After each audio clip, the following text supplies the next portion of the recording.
에바다 찬양하겠습니다. 어두워진 세상길을.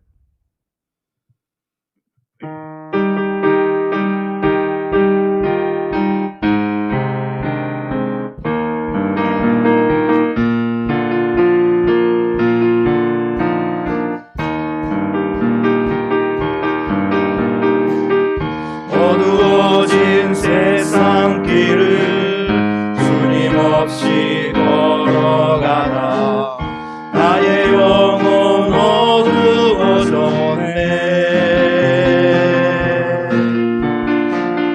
어느 것이 길인지 어느 것이 길인지 아무것도 알 수 없었네.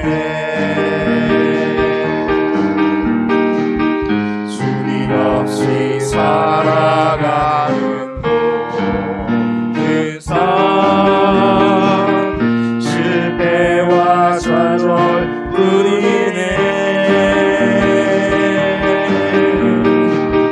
사랑하는 나의 주님 내 영혼 눈을 뜨게 하소서.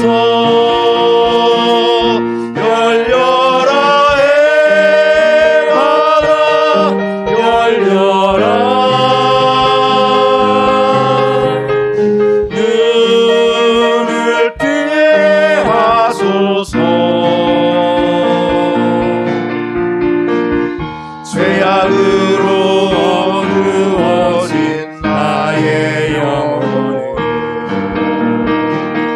나의 눈을 뜨게 하소서. 아무것도 알 수 없고 아무것도 볼 수 없고 아무것도 들을 수 없네. 세상에서 방황하며 이리저리 헤매이다 사랑하는 주님 만나네. 어두웠던 나의 눈이 열리고 막혔던 귀가 열렸네. 답답했던 나의 마음 열리고 나의 영혼 살리네.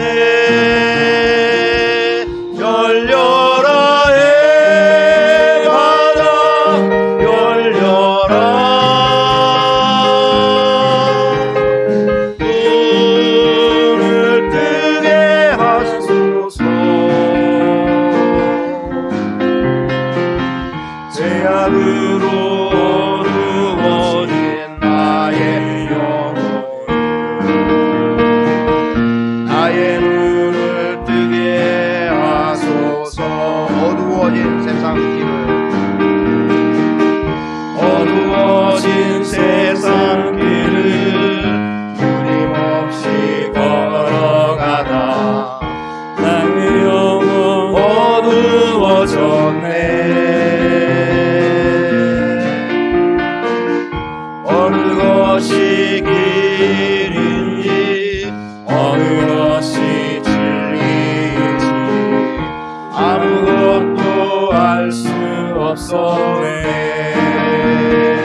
그날이 도적같이 박수치면서 찬양하겠습니다.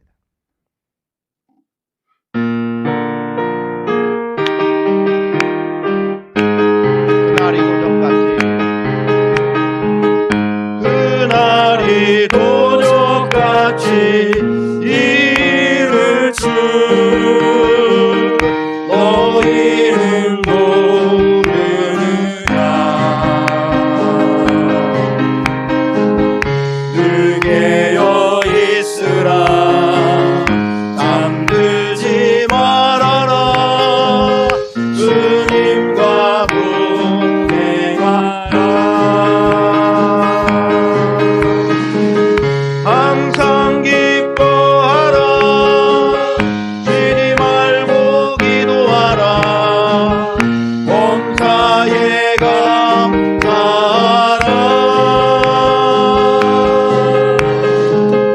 이른 예수 안에서 너희에게 향하신 하나님 뜻이니라. 평강의 하나님이 평강의 하나님이 너희를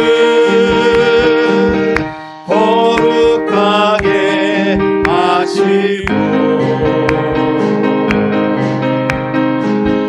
온 몸과 영혼이 주 오실 그날에 흠없기 원하노라. 항상 기뻐하라. 쉬지 말고 기도하라. 범사에 감사하라.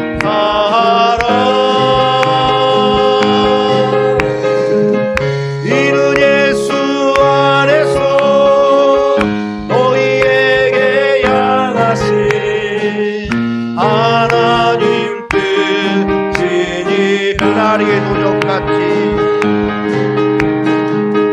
그날이 도적같이 이를 줄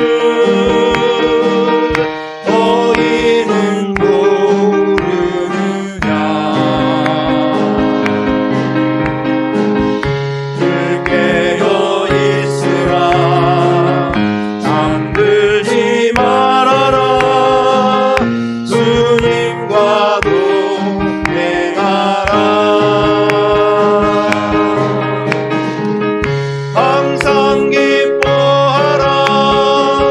쉬지 말고 기도하라. 범사에 감사하라. 이른 예수 안에서 너희에게 향하신 하나님 뜻이니라. 평강의 하나님이 평강의 하나님이 너희를 거룩하게 하시고 온 몸과 영혼이 주 오실 그날에 흠없기 원하노라. 항상 기뻐하라. 쉬지 말고 기도하라. 범사에 감사하라. 이은 예수 안에서 너희에게 향하신 하나님 뜻이니. 평강의 하나님이 평강의 하나님이 너희를 거룩하게 하시고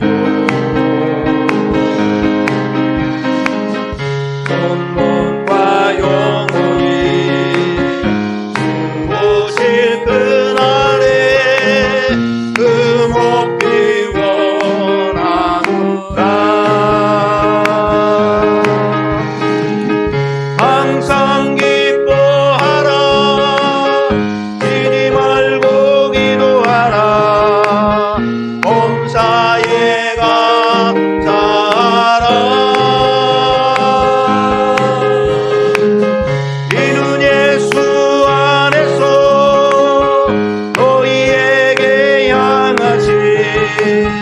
하나님 뜻이니라. 항상 기뻐하시지 말고 항상 기뻐하라. 쉬지 말고 기도하라. 범사에 감사하라. 이는 예수 안에서 너희에게 향하신 하나님 뜻이니라.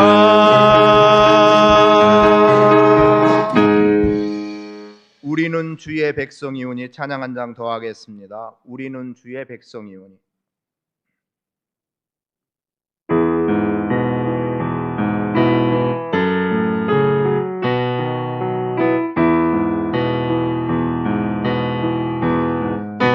우리는 주의 백성이오니. 주의 그 큰 일을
주님 감사합니다. 이 밤도 성령 하나님께서 임하셔서 말씀해 주시고 저희로 주님 닮음의 삶을 살아가도록 은혜로 풍성케 하옵소서.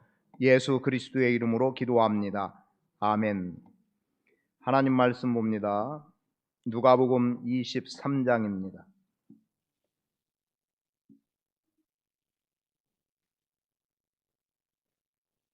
누가복음 23장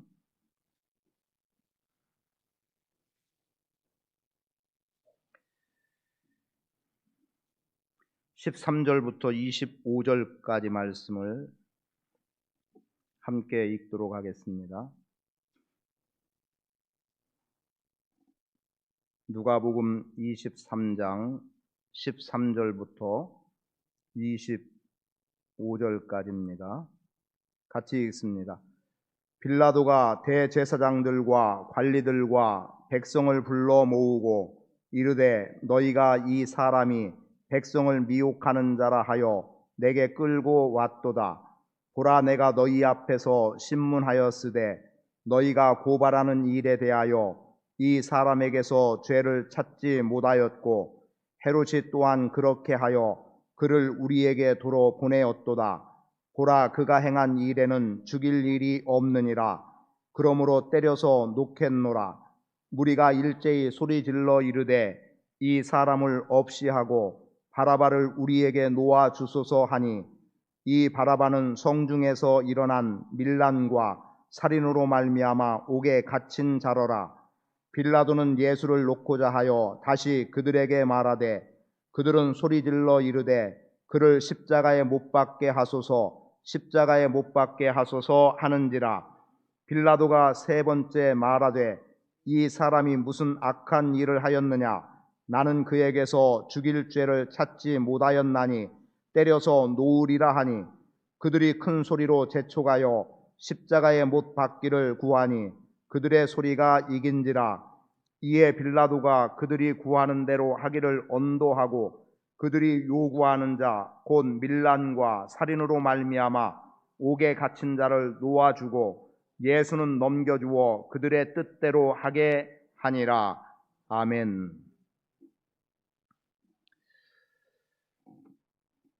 요즘 새벽에 누가복음 말씀을 아주 짧게 본문을 잡아서 말씀을 드리는 가운데 이번 한 주간 계속해서 마음에 부딪혔던 것은 우리 각자, 저를 포함한 우리 각자의 삶의 변화가 대단히 중요하다는 것을 생각하게 되고, 또 하나는 우리가 얼마나 야비한 인간인가라는 생각을 거듭거듭 할 수밖에 없었습니다. 즉 내가 세상에서 무엇을 기뻐하고 있는지도 돌아보는 계기가 되기도 하고, 또 군중들의 심리 속에 묻혀서 그냥 내 줏대 없이 그렇게 빠져들었던 삶의 모습들은 있지 않은가도 돌아보는 계기가 되기도 하고, 그리고 불의한 것들과 타협해서 살아가는 삶의 모습들, 오늘은 그런 관점에서 본다면 오늘 우리가 함께 나누게 되는 23장 본문을 포함한 몇몇 가지의 흐름들을 보면서 좀 그렇게 긍정적이지 못한 부분이지만 역으로 오늘 그 시대에 완악했던 사람들의 모습과 또 오늘 우리 주변에 저를 포함한 우리 각자가 얼마나 완악한 삶을 살아가고 있는지를 돌아보는 계기가 되기를 원합니다. 사실은 믿음의 사람이라고 해서 선한 줄만 알았더니 그렇지 못한 모습을 보기도 하고, 믿음의 사람이기 때문에 그래도 뭔가 본이 될 거라고 생각을 했는데 또 뒤돌아보면 전혀 그렇지 못한 사람들의 모습을 보기도 하고, 또 믿음의 사람이기 때문에 하나님께서 우리에게 말씀해 주신 바를 따라서 돌이켜 회개하게 하는 것은 회개하고 더 이상 그러한 죄 가운데 빠지지 않고 믿음의 견실함을 통해서 주님의 영광을 드러낼 수 있을 거라고 생각했는데, 또 누군가를 그렇게 바라보았는데 전혀 그렇지 못한, 어찌 보면 이중적인 행태를 보이는 것들이 눈에 보여지기도 하고 또 귀에 들려지기도 하고, 누구를 탓하고 정죄할 일은 없겠습니다만 저 자신으로부터 그러한 모습들이 보이지 않는가 싶은 생각이 들어가는 겁니다. 이제 조만간 구체적인 광고로 한번 나가긴 하겠습니다만 지난 화요일 날 대전지역연합회 몇몇 회장단들을 비롯해서 몇몇 목사님들이 모임을 갖게 됐습니다. 그 이유는 지금 전도가 어렵고 교회들이 위기 속에 있는데 어떻게 해서든지 교회를 살려보는 기회를 갖자는 거였습니다.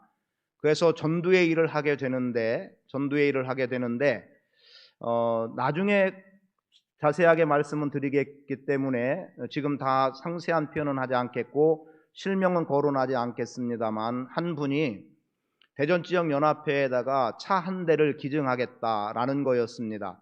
그래서 지금 현재 우리 대전의 지방회로는 15개 지방회가 대전지역연합회에 속해 있고 400개가 넘는 침례교회가 있는데 그런데 차 한 대를 내놓음으로 인해서 전도를 제일 많이 한 교회, 그 교회에다가 그 차를 좀 기증하자는 거였습니다. 그래서 선한 동기였고 함께한 분들이 서로 마음을 모을 기회를 갖게 되기도 했고, 그래서 이것을 한 대로만 국한시키지 말고 차는 한 대여도 또 두 번째, 세 번째 이렇게 주어지는 지방에 속한 몇 개 교회들, 그래서 오늘 또 지방의 임원회가 오늘 우리 교회에서 있었는데 갑작스럽게 모이게 됐어요. 그래서 며칠 전에 우리 교회에서 모일 수 있냐고 해서 그러시라고 그리고 모임을 가졌는데 그러한 내용이 또 나왔지요. 그래서 제가 또 어떤 제안까지 하게 됐냐면, 우리 지방에도 자체적으로 조금 더 하자. 그래서 연합회에서 1등, 2등, 3등, 만약에 등위로 따진다면 그렇게 나가서 몇 등까지 제한돼서 나간다면 그보다 조금 더 낮은 단계로 해서 지방에서도 2개, 3개 교회들에게 얼마만큼이라도 도움이 되고 힘이 될 수 있는, 그리고 동기부여가 될 수 있는, 도전될 수 있는 기회를 제공해서 어찌됐든 교회들이 전도하는 일에 힘을 기울여 보자는 거였습니다. 그러면 그것을 어떻게 평가하느냐는 거죠.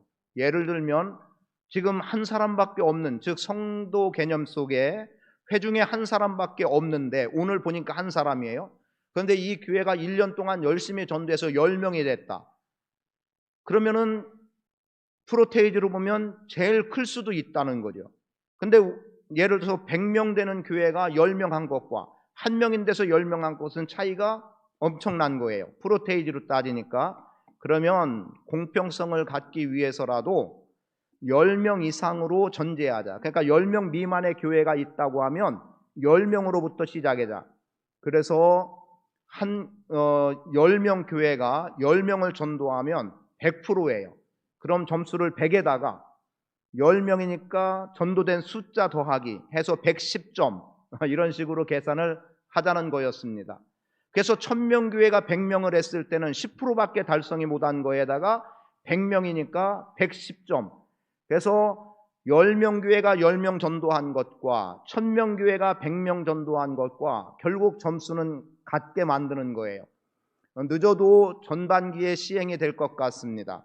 그래서 부활절 때 나온 성도들의 수를 사진으로 찍어서 정확한 수를 표현하고, 내년 부활절 때 한번 그렇게 다시 사진을 찍어서 수를 헤아려서 그런 프로테이지에 의해서 해보자라고 하는 제안을 갖게 됐습니다.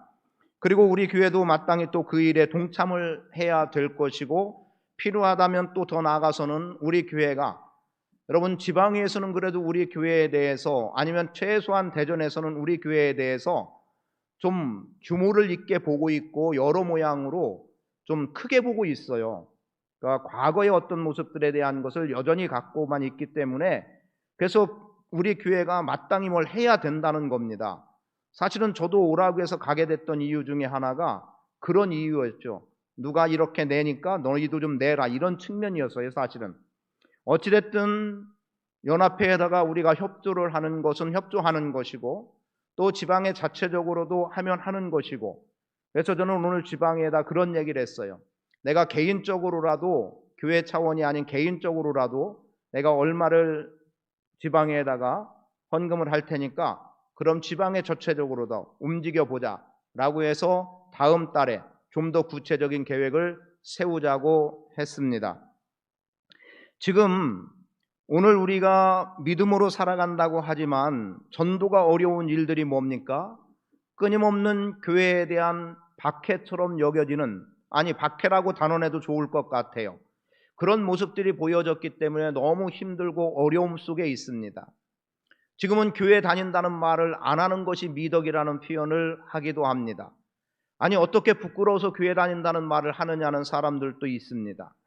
이런 지경에 처해 있는 우리의 현실 속에서 한 사람 전도가 과연 쉽겠느냐라고 보지만, 전도의 열매는 성령께서 역사하시고 성령이 하게 하시면 되는 것이기 때문에 성령님을 의지해서 최소한 우리는 움직이는 태도, 거기에 대한 순종은 분명히 있어야 되겠다는 것이고, 세상이 교회를 향하여 전혀 알지 못하거나 그릇된 정보에 의해서 비난을 하고 판단을 한다면, 오늘 우리가 정말 믿음의 사람으로 신실하게, 누가 보아도 저 사람만큼은 욕을 할 수 없어, 저런 사람을 어떻게 비난하지, 그리고 저런 교회라고 하면은 우리가 무엇라고 손가락질할 만한 아무런 이유가 없다라고 할 만큼 교회는 쇄신을 해야 됩니다.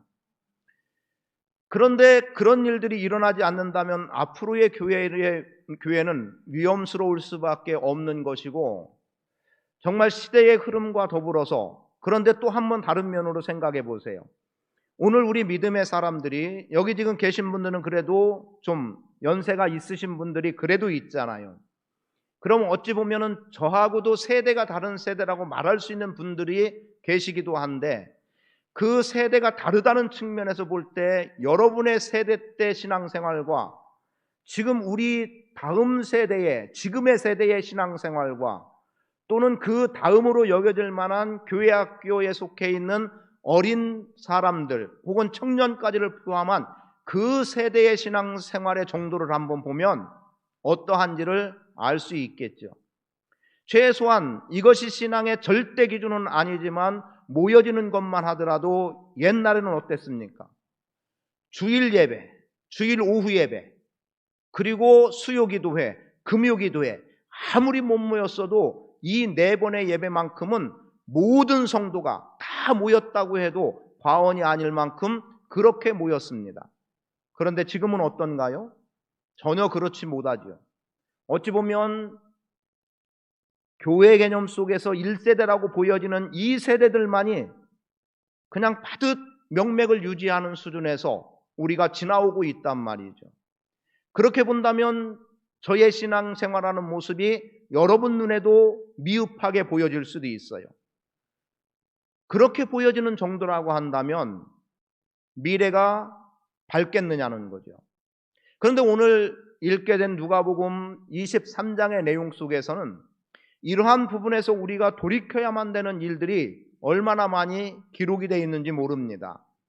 그 중에 하나는 많은 무리가, 군중들이 예수님을 빌라도 앞으로 데리고 와요.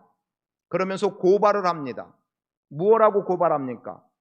이자가 우리를 선동하고 있다. 우리를 혼란하게 한다는 겁니다. 그리고 이자는 가이사에게 세금을 바치는 것을 금하고 있다. 그리고 이자는 자칭 유대인의 왕이라고, 우리의 왕이라고 그렇게 말하고 있다.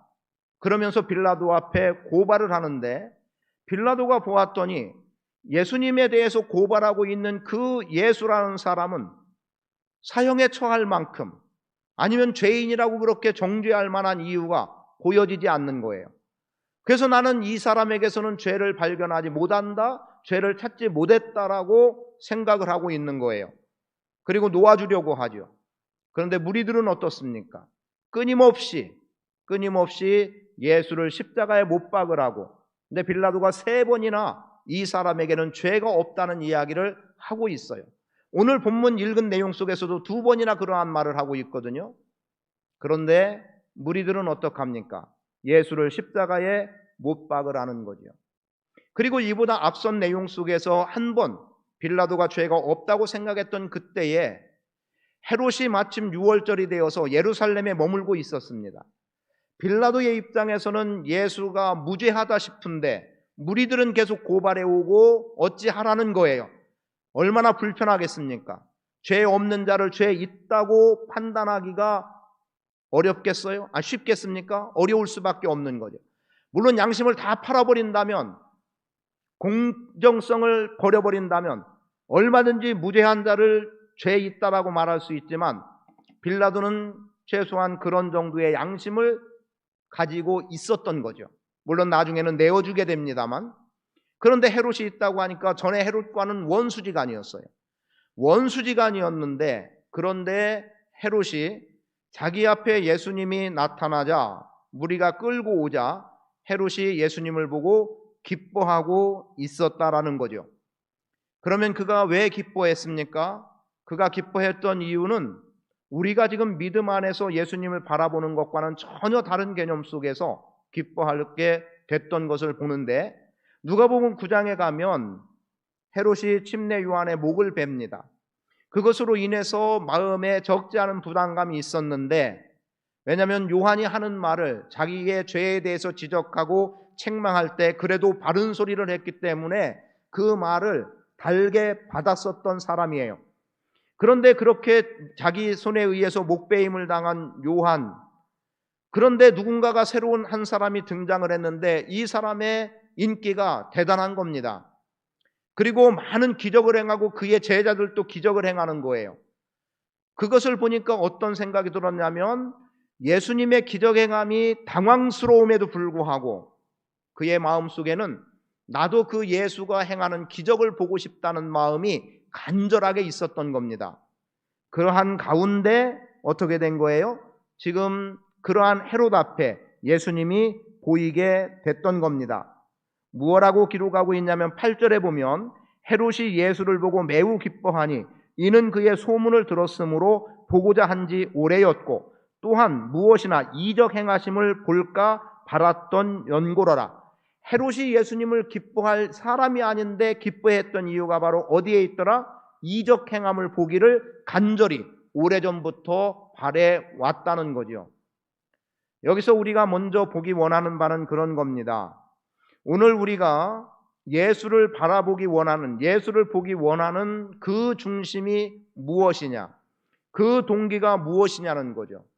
지금 우리는 사실 뭐라고 말할 수 있습니까? 이미 우리에게는 믿음으로 있기 때문에, 믿음 안에 있기 때문에, 아니 예수님 믿음의 대상으로 우리를 구원하신 분, 이렇게 말하고 있지만, 사실 어떤 면에서는 우리가 예수님을 믿는 그 믿음과 더불어, 즉 구원의 영역을 뛰어넘어서 바라고 구하는 것들 가운데 많은 부분이 사실 우리도 기적을 보기를 원하고 있는 거예요.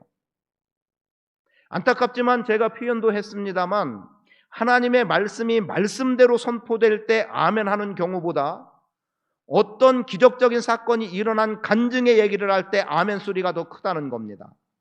왜 그럴까요? 하나님의 말씀 자체에 대한 아멘보다 어떤, 즉 암에 걸린 사람이 고침받았다, 그럼 아멘 이런단 말이죠. 왜이겠어요? 우리도 그때 당시에 헤롯과 별반 다름없는, 우리도 어떤 기적을 바라고 내 안에서 어떤 일들이 일어나기를 원하고 내가 고민스럽게 여기고 이 문제만큼은 해결되기를 간절히 원했던 이 부분이, 해결되기를 원하는 부분이 구원보다 더 많은 영역을 차지하고 있는 것은 아닌가.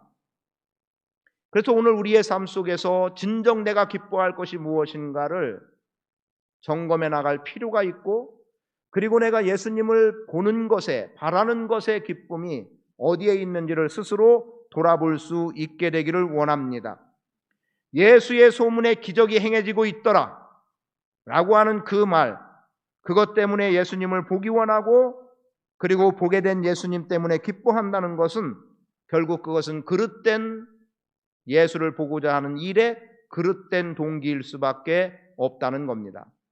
그래서 오늘 우리는 본문 말씀 속에서 먼저 헤롯이 예수님을 보고 기뻐했던 이 사건 하나만 가지고라도 우리 스스로 정말 지금 사순절절기를 지나고 곧 고난주간을 맞이하게 되는 이러한 시점에서 우리의 믿음이 정말 주님이 보시기에 합당한 믿음인가?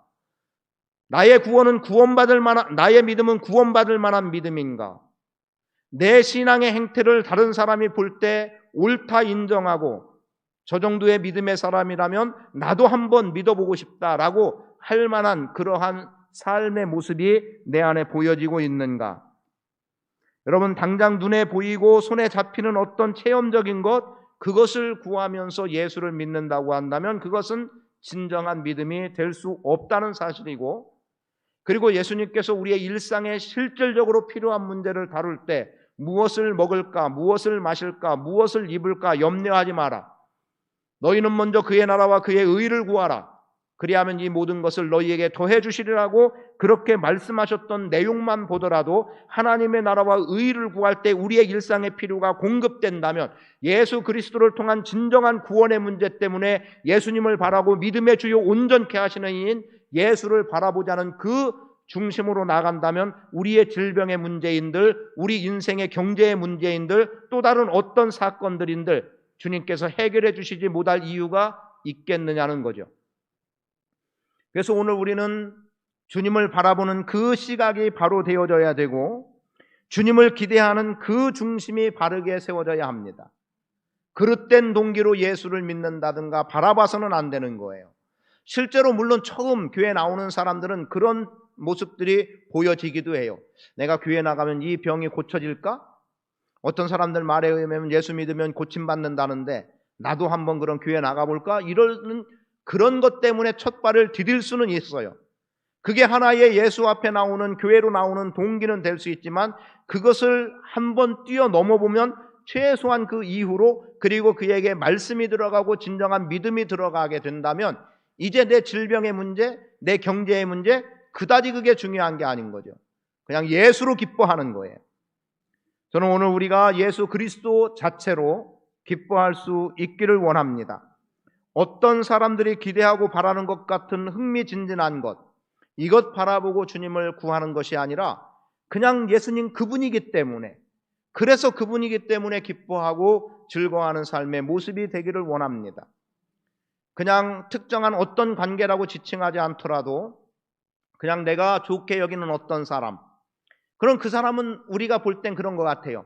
그냥 그저 좋은 것 같아요. 근데 어떤 땐 이게 정도가 심하면 어떠냐면 그 사람이 잘못하고 있어도 그냥 좋은 거예요.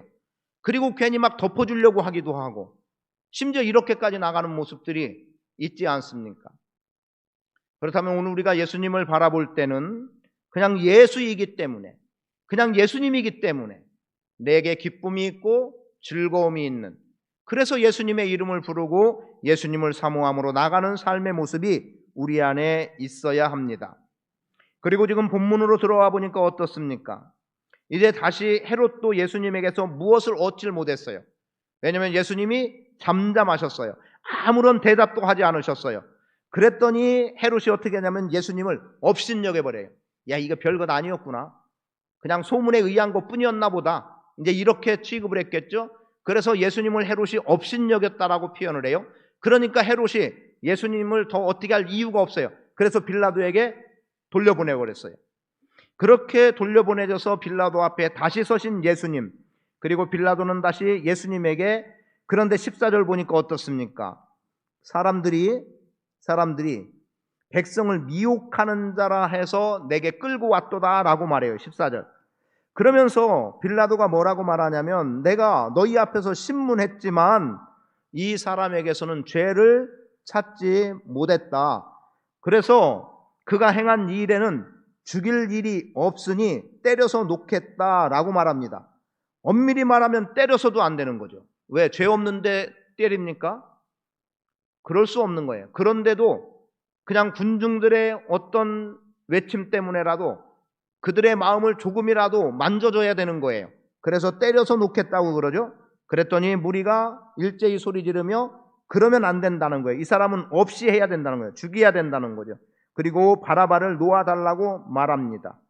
그리고 다시 22절에 이 사람이 무슨 악한 일을 했느냐?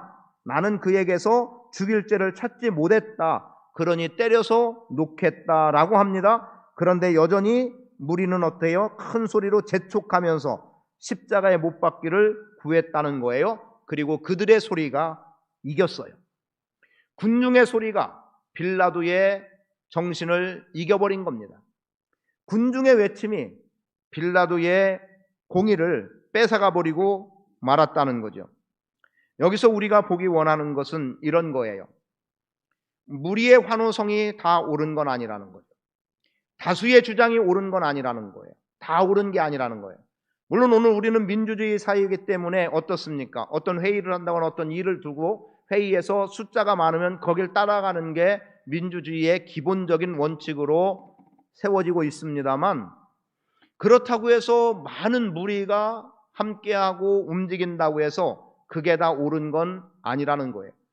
그런데 오늘 많은 사람들이 그러한 군중 심리에 의해서 또는 많은 것 주장하는 사람들 쪽으로 기울어 가고 있고요. 또 하나는 저는 오늘 우리가 교회에서 보기 원하는 것, 진짜 우리가 하나님 앞에 바로 서기 원하는 것 가운데 하나, 지금 이 군중들의 소리가 분명히 잘못된 거예요. 근데 우리는 왜 잘못된 것에, 아니면 부정적인 것에, 아닌 것에 더 민감하게 반응을 보이고 동요합니까? 왜 선동하는 자리에 우리가 더 마음이 휩쓸리죠? 옳은 소리에는 귀를 닫아버리려고 하고, 그른 소리에 더 마음을 가지려고 하고, 그럴 수 없는 거예요. 그래서 이런 것들에 우리가 흔들려 버리면 안 된다. 이런 충동질에 우리가 반응하면 안 된다.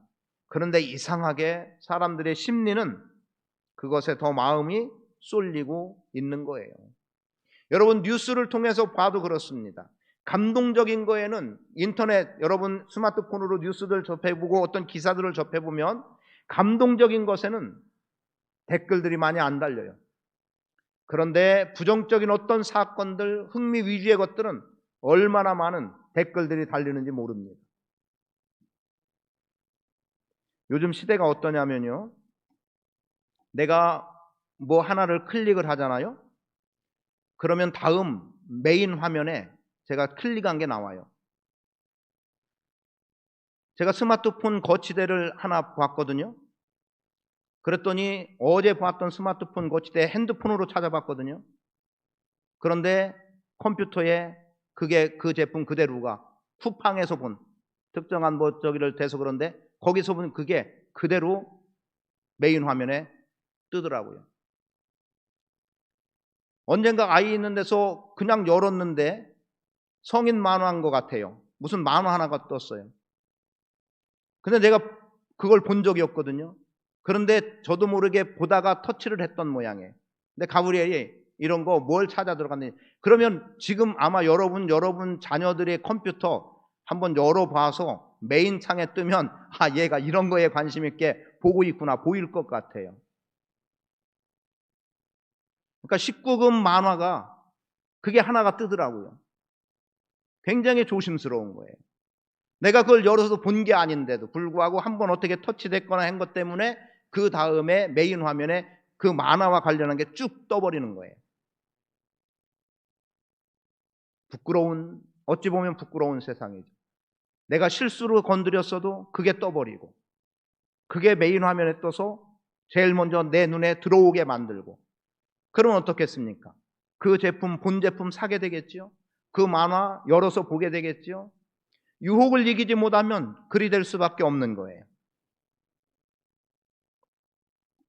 오늘 우리의 반응은 선한 것의 반응을 보이기를 원합니다. 좋은 말의 반응을 보이기를 원합니다. 나쁜 것에 자꾸 반응 보이고 정말 그런가 의구심을 갖고 그리고 추측하고 판단하고 하는 그러한 일들이 없기를 바라요. 그리고 여러분도 혹시라도 대중적인 인기를 추구하는 것보다 하나님을 추구하는 인생으로 살아갈 수 있어야 합니다. 여러분, 연예인들 무너져 내리는 것 한순간인 거 보지 않습니까? 수많은 인기를 끌다가 어느 한순간 부정적인 댓글이 달리고 하다가 그거를 견뎌내지 못하고 죽음을 택하는 사람들을 보기도 하고요. 대중적인 인기는 순간이에요. 오늘 우리도 대중적인 인기를 찾기보다는 하나님을 추구하는 인생으로 살아야 되고, 내가 누군가에게 인기를 얻기보다는 주님이 영광이 될 수 있는 길을 선택할 수 있어야 합니다. 그리고 하나 더 말씀을 드린다면, 오늘 새벽에 보았던 말씀을 좀 드리기를 원해요. 울라는 겁니다. 울라는 거예요. 28절에 보면 예수께서 돌이켜 그들을 향하여 이르시되 예루살렘의 딸들아 나를 위하여 울지 말고 너희와 너희 자녀를 위하여 울라, 이렇게 말합니다. 그리고 날이 이르면 이라고 하면서 이제 잉태하지 못한 자, 해산하지 못한 자, 먹이지 못한, 젖을 먹이지 못한 자, 이런 사람들에 대한 표현들이 나오면서 예수님 때문에, 예수님이 십자가에 못 박히도록 내어진 그 사건 때문에, 그래서 가슴을 치며 슬피 울며 예수님을 따라가고 있었던 여인들에 대해서 예수님이 말씀하신 거예요. 예루살렘의 딸들아 나를 위하여 울지 말고 너희와 너희 자녀를 위하여 울라. 이 이유는 이렇습니다. 이제 이 말씀이 있고 예수님은 십자가에 못 박혀 죽으시죠. 그 이후에 예수님의 나이가 33살이라고 표현한다면 40년이 채 지나지 않은 주후 70년에 로마 군대에 의해서 예루살렘이 멸망당하게 되는 거예요. 그러니까 예수님은 당신의 죽음 때문에 너희가 슬퍼할 게 아니라 너희와 너희 자녀들이 겪게 될 예루살렘의 무너짐. 그럼 예루살렘은 왜 무너졌을까요? 하나님을 배역했기 때문에 무너진 거예요. 하나님 앞에 유대인들이 바로 섰다고 한다면 예루살렘은 무너지지 않았을 겁니다. 그런데 개인이나 공동체나 너나 할 것 없이 하나님 앞에 죄를 짓고 있었기 때문에 무너졌습니다. 제가 요새 죄의 문제에 대해서 좀 이렇게 조금씩 책을 보고 있는데 7가지 죄, 고대로부터 옛날부터 이렇게 그 교회의 역사 속에서 가장 중한 죄로 취급하고 있는 죄의 문제들을 좀 보고 있거든요. 오늘 우리가 죄 가운데 빠져들지 않아야 됩니다. 그런데 이 죄에 빠져들므로 인해서 결국은 하나님 앞에서 실패한 인생으로 서는 경우들이 많습니다. 오늘 예수님이 우리에게 울라고 하신다면, 너희와 너희 자녀를 위해서 울라고 하신다면 그건 분명합니다.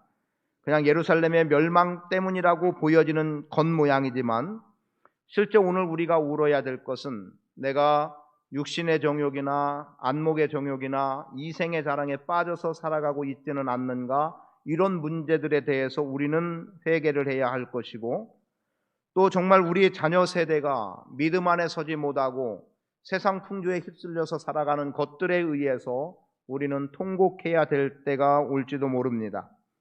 그래서 우리는 오늘 새벽에 말씀드린 그대로를 표현한다면 부활주일 전까지, 최소한 부활주일 전까지 우리 교회 안에서 좀 통곡의 소리가 좀 나왔으면 좋겠습니다.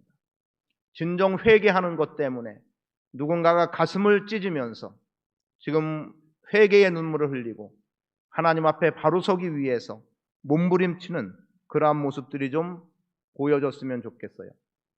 보이기 위한 보임은 아니지만 정말 통회하는 마음으로 그렇게 나갈 수 있는 기회를 우리가 좀 가져보면 좋겠습니다.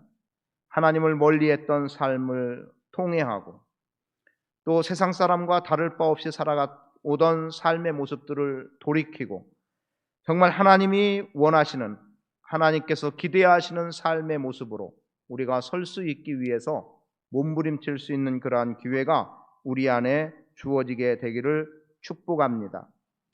주님은 오늘 우리에게 말씀합니다. 네가 부자고 부유하다고 자랑하지 말라는 거죠.